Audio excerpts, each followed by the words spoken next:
박수 올려드리겠습니다. 고통 속에서 욥이 부르짖은 텍스트를 기반으로 해서 만든 내주는 살아계시고 귀한 찬양 감사드립니다.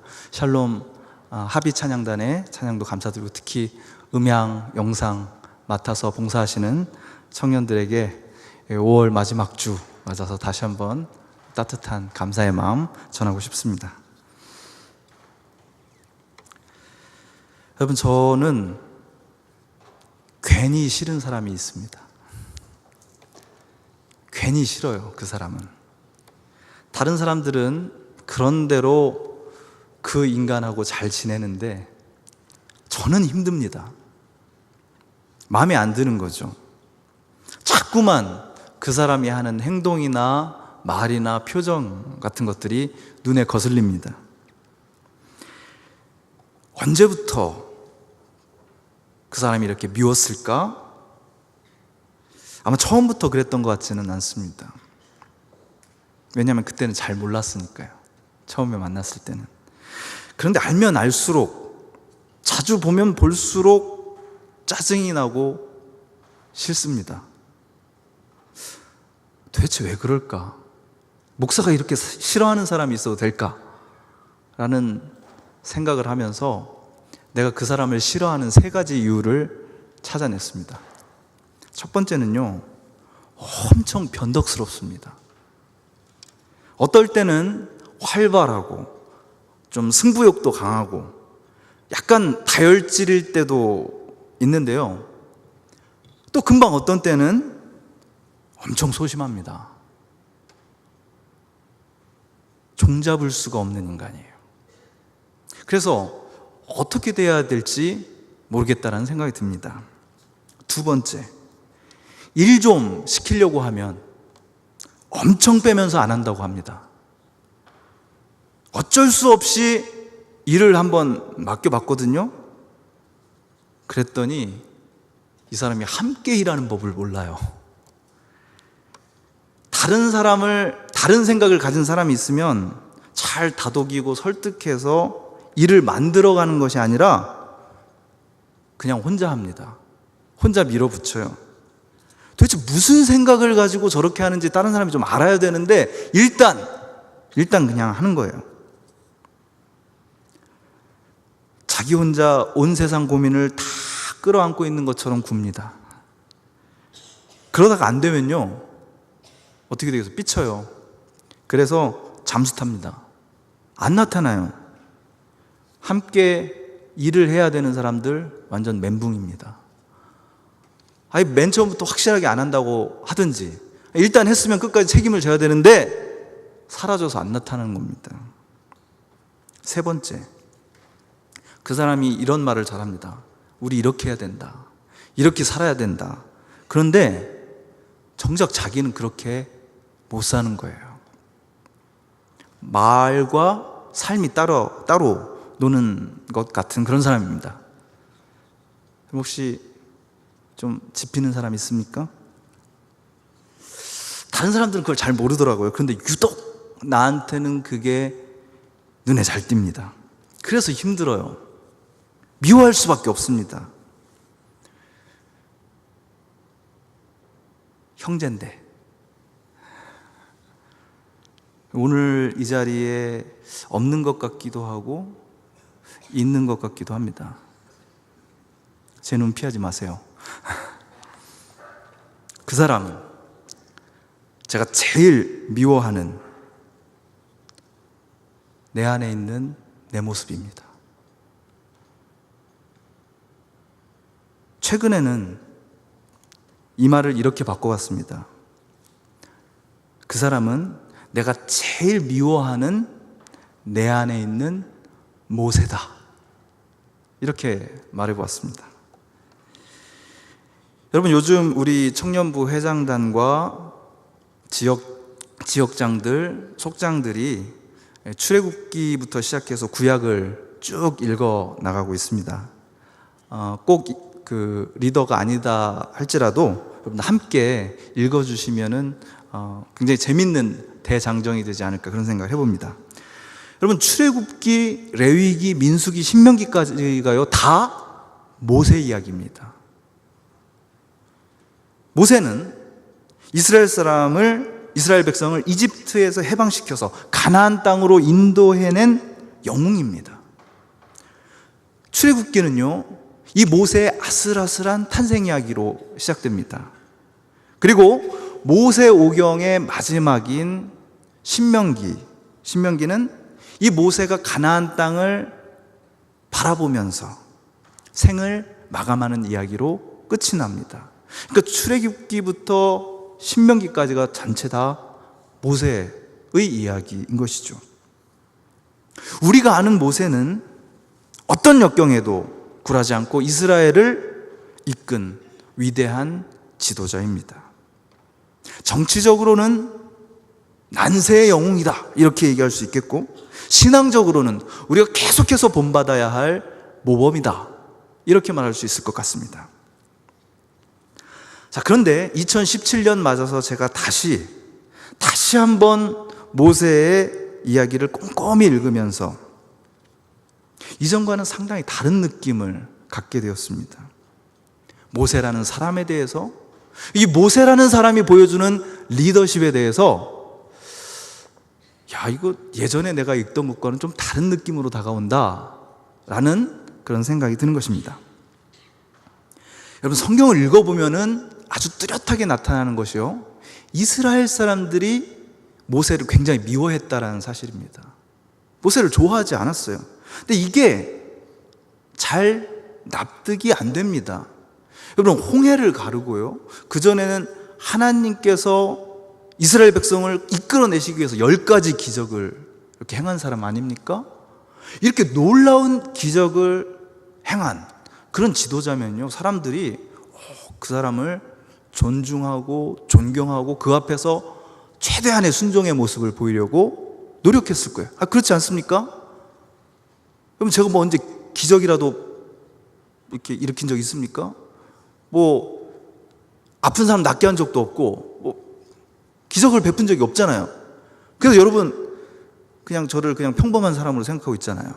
그렇죠? 그런데 모세는 그렇지 않았습니다. 엄청 겁나 훌륭한 기적들을 많이 행했어요. 그러면 대단한 거죠. 그 사람 앞에 깜빡 죽어야 지나갑니다. 그런데 실제로 이스라엘 사람들은 성경을 읽어보면 계속해서 모세와 다투고 모세를 원망하고 심지어 모세를 돌로 쳐 죽이려고 할 때도 있었습니다. 모세는 하나님이 보낸 사람이잖아요. 하나님의 기적을 생생하게 보여준 사람이잖아요.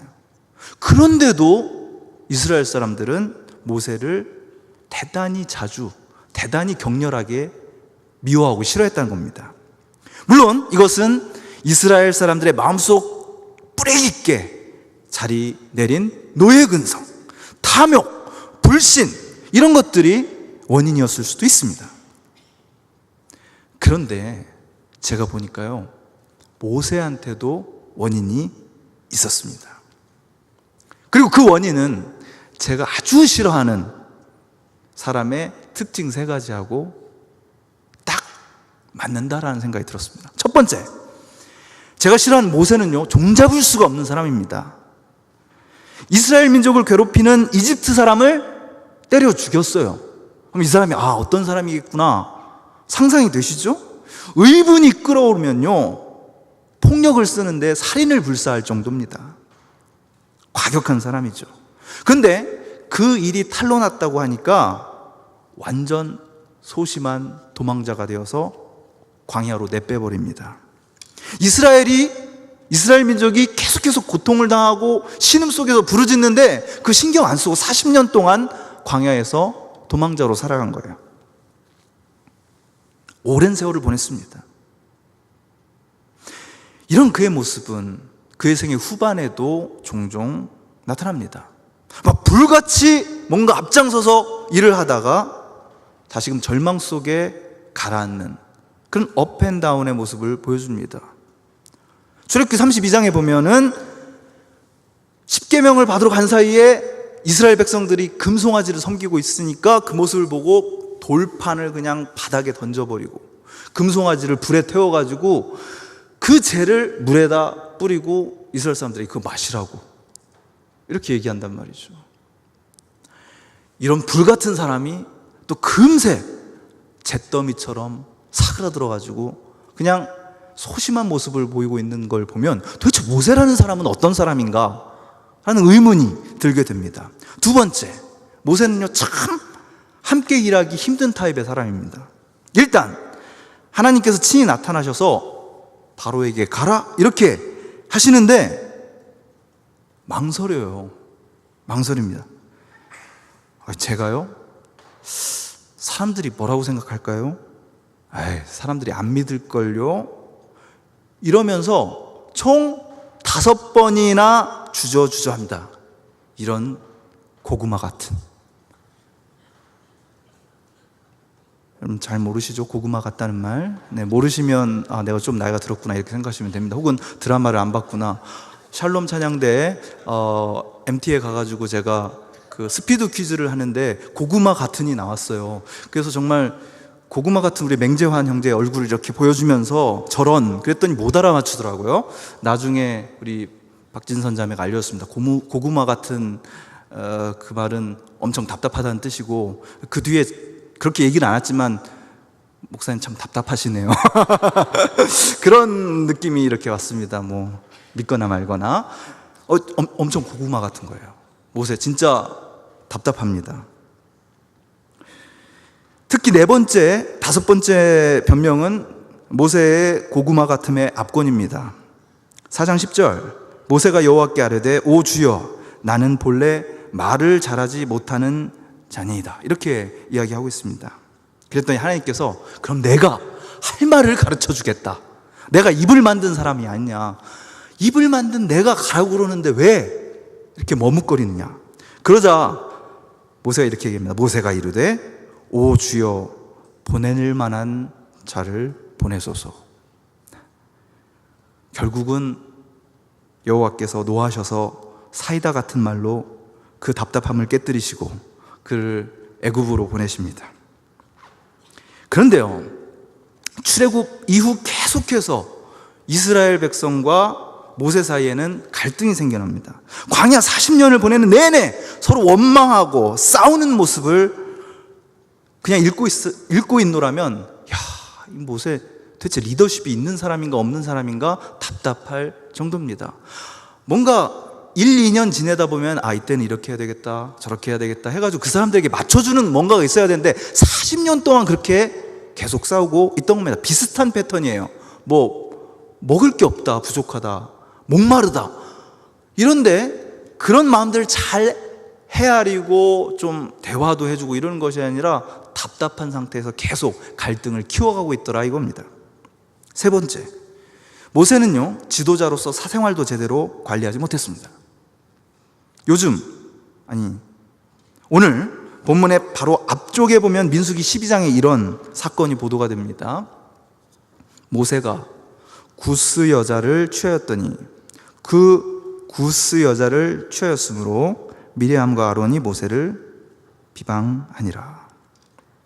구스란 우리 맹선아 자매가 있었던 에티오피아를 뜻하는 말입니다. 그 에티오피아 출신의 여자를 뜻하는 거죠. 부인이 있었는데 십보라라고, 그 부인이 이미 죽었는지 그렇지 않은지는 잘 모르겠지만 또 다른 여인을 취합니다. 그러면 안 되잖아요. 그 옛날에는 그랬다고 칩시다. 그런데 하필이면 이스라엘 여인도 아니고 에티오피아 여인이에요. 이스라엘 사람들에게는 자기 민족, 하나님을 믿는 민족끼리의 결혼이 굉장히 중요합니다. 그런데 광야길을 걷고 있는 이스라엘 백성들에게는 이런저런 윤리적인 요구를 하면서 이래서는 안 된다, 이렇게 해야 된다, 그렇게 얘기하는 본인이 누가 봐도 문제가 될 만한 이런 무책임한 사생활을 하는 바람에 공분을 샀던 것입니다. 결국 이런 모세는요, 민수기 20장에서 또 한 번 이스라엘 사람들과 물 문제를 가지고 크게 다투다가 하나님의 명령을 어기는 중대한 실수를 범합니다. 하나님께서 모세 반석을 향해 외쳐라 이렇게 얘기했는데 지팡이를 들고 2번이나 큰 바위를 때립니다. 물은 나왔어요. 그래서 물 문제는 해결됐지만 하나님께서는 그 사건으로 인해서 모세를 심하게 질책하십니다. 민수기 20장 12절에는 이렇게 나와 있어요. 여호와께서 모세와 아론에게 이르시되 너희가 나를 믿지 아니하고 이스라엘 자손의 목전에서 내 거룩함을 나타내지 아니한 고로 너희는 이 회중을 내가 그들에게 준 땅으로 인도하여 드리지 못하리라. 이렇게 얘기하시는 거예요. 모세가 하나님을 제대로 믿지 않았다. 이렇게 하나님께서 질책하시는 겁니다. 하나님의 거룩하심을 나타내지 못했다. 지적을 받았습니다.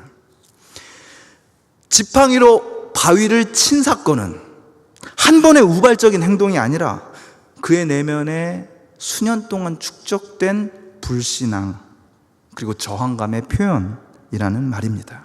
결국 모세는요, 그의 일생일대의 최고의 목표였던 가나안 진입을 이루지 못하고 느보산, 가나안 땅이 보이는 느보산이라는 곳에서 생을 마감합니다.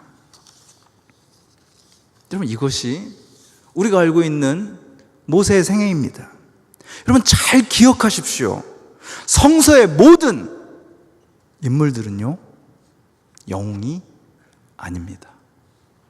하나님이 쓰시는 사람이요, 영웅이나 엘리트가 아니라 오히려 반영웅, 엔타이 히어로, 영웅이라고 도저히 볼 수 없는 평범한 사람에게도 못 미치는 그런 인간들이 대다수다 이겁니다. 찌질하고 구질구질하고 모질이입니다. 그래서 리더십과는 거리가 멀어 보이는 사람들입니다. 그들이 제 아무리 영웅으로 포장되고 추앙되고 많은 화가들 그들의 이야기를 그림으로 그렸다 하더라도 그들은 결코 대단한 사람이 아니었습니다. 아브라함이요, 우리가 담임 목사님을 통해서 쭉 듣고 있지만 엄청 약한 사람이었습니다. 다윗이요, 그가 잘못한 건 이루 말로 다 표현하지 못할 정도입니다. 그들의 위대한 업적 있지요. 하지만 그것이 그들의 유약함과 치졸함과 연약함을 감추지 못합니다. 모세도 마찬가지입니다. 저는 모세를 별로 좋아하지 않습니다. 일단 내 스타일이 아니에요. 그리고 모세와 같은 리더십 솔직히 별로입니다. 그래서 내 안에 그런 모세와 같은 모습이 보일 때 나를 싫어하게 되더라고요.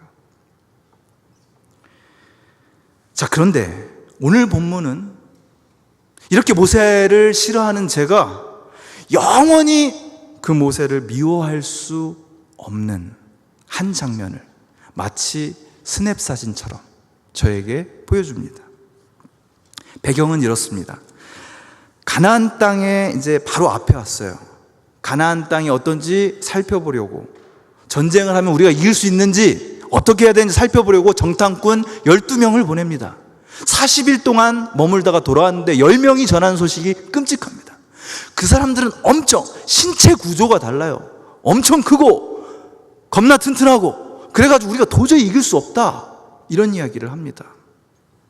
40년 동안 광야를 힘겹게 걸어왔는데 딱 앞에서 도저히 이길 수 없는 난공불락의 성, 도저히 이길 수 없어 보이는 그런 사람들, 엄청난 현실 앞에 서게 된 겁니다. 그러자 이스라엘 사람들은 통곡을 하면서 또 모세를 원망합니다. 나머지 두 정탐꾼이었던 여호수아와 갈렙이 아니다, 하나님께서 도우시면 우리가 이길 수 있다 그렇게 얘기하니까요, 돌을 들어서 그 두 사람을 쳐 죽이려고 했습니다. 바로 그때 여호와께서 나타나십니다. 새로운 자유의 땅을 눈앞에 두고 극단적이고 과격한 역사적 퇴행의 바이러스가 퍼져나가고 있는 바로 그때 하나님의 분노가 이스라엘에게 임했습니다. 너무나 당연한 일이었겠죠. 11절입니다. 여호와께서 모세에게 이르시되 이 백성이 어느 때까지 나를 멸시하겠느냐? 내가 그들 중에서 많은 이적을 행하였으나 어느 때까지 나를 믿지 않겠느냐? 그리고 이스라엘에게 무서운 심판을 내리시겠다고 말씀하십니다. 하지만 너 모세는 잘했으니까 새로운 비전을 내가 주겠다 하면서 12절에 이렇게 얘기합니다. 내가 전염병으로 그들을, 이스라엘 백성들을 쳐서 멸하고 너에게는 그들보다 크고 강한 나라를 이루게 하리라. 그런 생각을 해봅니다. 어지간한 한국교회에서는 이 정도 얘기 나오면 아멘 이렇게 나왔을 것 같아요. 여러분, 나를 너무나 힘들게 하는 저 사람들, 나의 말을 잘 따르지 않고 뻑하면 원망하고 저항하는 저 사람들, 그들을 하나님께서 없애주신대요. 여러분 생각해 보십시오. 지금 여러분이 정말 싫어하고 미워하고 혐오하고 같이 있고 싶어 하지 않고 그 사람이랑 같이 보내는 시간이 지겨운 그런 사람 떠올려 보십시오. 제발 저 인간만 없었으면 좋겠다. 하나님께서 그런 사람들을 다 없애주시고 여러분들하고 잘 맞고 뜻이 통하고 일하면 기쁨이 넘치는, 보기만 해도 기분이 좋아지는 그런 사람들과 새로운 교회 공동체를 허락하시겠다. 때때로 우리가 바라는 게 이거 아닙니까? 나쁜 놈들을 하나님께서 없애주시고 나를 중심으로 새로운 나라, 크고 강력하고 하나님을 온전히 믿는 그 나라를 만들어주시겠다. 우리 안에는 그런 상황에 대한 강력한 소망이 있습니다. 나와는 생각이 다른 사람들, 그 사람들이랑 말하는 거 얼마나 힘듭니까? 싸우게 되잖아요, 자꾸. 나와 뜻이 맞지 않고 이런저런 이유로 나를 괴롭히는 직장 상사들, 교수들, 동료들, 그런 사람들이 이 세상에서 완전히 사라진 그런 상황. 그리고 나와 뜻이 맞고 괜찮은 사람들로 구성된 새롭고 튼튼한 관계, 그런 세상. 아멘. 주님 바로 그겁니다. 이제 때가 되었습니다. 제발 나에게 그런 시간을 허락해 주십시오. 그런데요, 그렇게 해도 큰 문제가 없을 바로 그 순간 모세가 보여준 모습이 놀랍습니다. 평소에 그렇게 소심하고 낙담하고 화를 잘 내던 모세가 하나님의 그 무서운 심판을 가로막습니다. 하나님, 이 백성을 멸하시면 주님의 이름이 어떻게 되겠습니까? 여호와 하나님께서 능력이 없으셔서 자기의 백성을 그냥 광야에서 죽게 내두었다. 그렇게 이방 사람들이 비웃을지도 모릅니다. 이렇게 얘기해요. 사실 웃긴 얘기입니다. 제가 그 옆에다 이렇게 썼어요. 성경 옆에다. 헐, 대박, 자기가 하나님보다 더 잘하나? 소설을 써요, 소설을. 그렇죠? 하나님께서 섭리가 계셔서 그렇게 할 수도 있는데 뭐 하나님한테 하나님, 그러면 하나님 이름이 어떻게 됩니까? 하나님을 위하는 것처럼 그렇게 얘기를 하고 있습니다. 그러다가 17절에는 거의 막무가내로 하나님께 매달립니다. 이제 구하옵나니 이미 말씀하신 대로 주의 큰 권능을 나타내시옵소서. 여러분, 여기서 굉장히 중요한 말이 주의 큰 권능이라는 말입니다. 왜 중요하냐면 12절에 나오는 말씀과 대조를 이루기 때문입니다. 12절에 보면 모세 너에게 그들보다 크고 강한 나라를 이루게 하리라 라는 말이 나오기 때문입니다. 너를 큰 사람으로 만들어주겠다, 이렇게 약속하신 주님을 향해서 모세는 주님의 큰 권능을 나타내시옵소서, 이렇게 얘기하고 있는 겁니다. 내가 큰 인물, 내가 큰 나라, 내가 큰 지도자가 되는 것이 중요한 것이 아닙니다. 모세는 지금 주님의 큰 권능이 바로 이 악하고 반항적이고 나를 힘들게 한 이 사람들을 건져 내어주시기를 호소하고 있는 것입니다. 내가 크고 멋진 인생을 사는 것이 아니라 주님의 크신 권능이 드러나기를 바라면서 나의 공동체, 정말 내 마음 몰라주고 내 심정 몰라주고 나의 리더십을 우습게 여기는 그 사람들을 위해서 기도하고 있는 것입니다. 19절에 다시 모세는 이렇게 구합니다. 구하옵나니 주의 인자의 광대하심을 따라 이 백성의 죄악을 사하시되 애굽에서부터 지금까지 이 백성을 사하신 것 같이 사하시옵소서. 여러분, 자기가 큰 사람 되는 것보다, 내가 크고 멋진 삶을 사는 것보다 자기를 이해하지 못하고 반대하고 무시하는 사람들을 위해 주님의 큰 권능을 구하는 기도, 그 한심하고 못난 사람들을 파멸해서 건져내달라고 기도하는 모세, 저는 이 모습 때문에 모세를 미워할 수가 없습니다. 그리고 여러분에게, 바로 저에게 이런 모세 혹은 모세들이 바로 이 자리에 있습니다. 5월 가정의 달 마지막 주일을 맞아 저의 가족들을 여러분에게 소개하고자 합니다. 창천교회 청년부의 회장단, 속장들, 지역장들, 소그룹 리더들, 선생님들, 누가 알아주든 알아주지 않든 때로는 그 의도가 왜곡되고 제대로 받아들여지지 않아서 마음 상할 때가 굉장히 많은데, 나의 찌질함과 모자람과 연약함 때문에 나도 내가 싫은데 하나님 앞에서 바로 여러분들을 위해 기도하는 사람들이 있습니다. 바로 그런 여러분들이 모세고, 바로 그런 모세가 있기 때문에 우리 공동체가 유지되는 것입니다. 여러분, 모세라는 이름의 뜻이 뭔지 아십니까? 출애굽기 2장 10절은 이렇게 말합니다.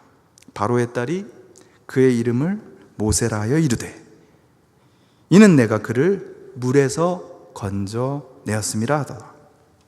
모세라는 이름의 뜻은 건져냄입니다. 하나님의 자비로 건져냄을 받은 사람이었기 때문에 비록 연약하지만, 비록 쉽게 상처받고 흔들리지만 이스라엘 사람들, 나를 힘들게 하는 저 사람들을 건져내는 기도를 드리라고 모세가 존재했던 것입니다. 다시 한번 말씀드립니다. 우리에게는 때때로 우리의 부모님들이, 우리의 속장들이, 회장단들이, 지휘자님이, 선생님들이 그런 모세였습니다. 오늘 설교를 준비하면서 저는 로시니의 오페라 모세와 파라오에 나오는 멋진 노래 모세의 기도, 프레기에라를 여러 번 들었습니다. 근데 여러분 그거 아십니까? 그 노래만큼 유명한 것이 파가니니가 작곡한 로시니의 모세 주제에 의한 변주곡입니다. 그렇게 생각해 봤습니다. 그 옛날 모세가 있었죠. 그 후로 많은 변주곡들이 있었습니다. 오늘 우리의 삶도 그 옛날 모세가 자기의 공동체를 위해서 드렸던 그 기도의 변주곡들로 살아가고 있는 것입니다. 우리의 삶도, 우리 공동체의 삶도 모세의 그 기도를 본받은 그 주제에 의한 변주곡이 울려 퍼지는 그런 공동체가 되기를 꿈꿉니다. 나도 약하지만, 나도 부족하고 너무나 미운 모세이지만 누군가를 위한 모세 건져냄의 기도로서 하나님과 대화하는 여러분의 삶이 되시기를 주님의 이름으로 기원합니다. 기도하시겠습니다. 하나님, 살아있음이 기적입니다.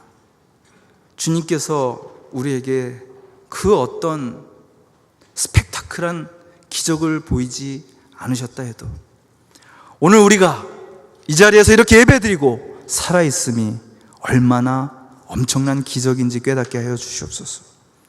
이런 기적이 있기까지 못나고 고집스럽고 소심한 우리를 위해서 알게 모르게 기도해 준 사람들이 있음을 기억하게 하여 주시옵소서.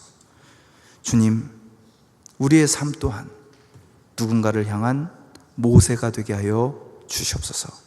예수님의 이름으로 기도드립니다. 아멘.